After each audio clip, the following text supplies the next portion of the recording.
தாழ்மையின் பணி. நீங்கள் என்னை போதகர் என்றும் ஆண்டவர் என்றும் சொல்லுகிறீர்கள்.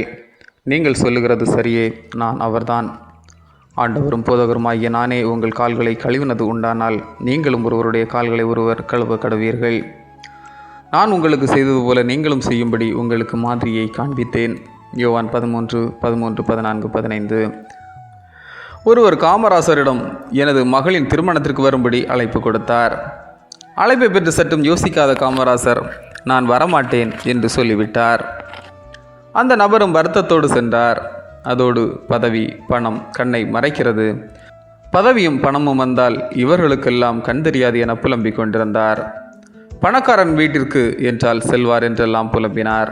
ஆனால் யாரும் சற்றும் எதிர்பாராத நிலையில் அந்த ஏழை வீட்டு திருமணத்தில் பங்கு பெற்றார் காமராசர். அந்த ஏழை தொண்டர் ஓடி வந்த, ஐயா, நீர் வருவீர் என்றால் நான் பெரிய ஏற்பாடு செய்திருப்பேனே என்றார். அதற்கு காமராசர், ஆம், நான் அன்றைக்கே வருகிறேன் என்றிருந்தால் நீ 1000 பேரை கூட்டியிருப்பாய். சாப்பாடு பந்தல் என உனக்கு அதிகம் செலவாகும். ஆகவேதான் அப்படி சொன்னேன் என்றார். தான் மட்டும் தனிமையாக வந்து திருமணத்தில் பங்கு பெற்று சென்று தன் தாழ்மையை வெளிப்படுத்தினார். பட்டங்களையும் பதவிகளையும் முதன்மை இடங்களையும் தேடி ஓடுகிற நமக்கு சிறந்த பாடமாக கிறிஸ்து தம் வாழ்வில் நிறைவேற்றின சிறப்பான வாழ்க்கை முறை இது.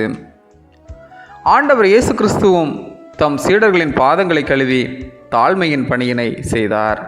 நாமும் தாழ்மையின் பணிக்கு அழைக்கப்படுகின்றோம். ஆமேன். இந்த நாள் உங்களுக்கு இனிய நாளாக மலரட்டும்.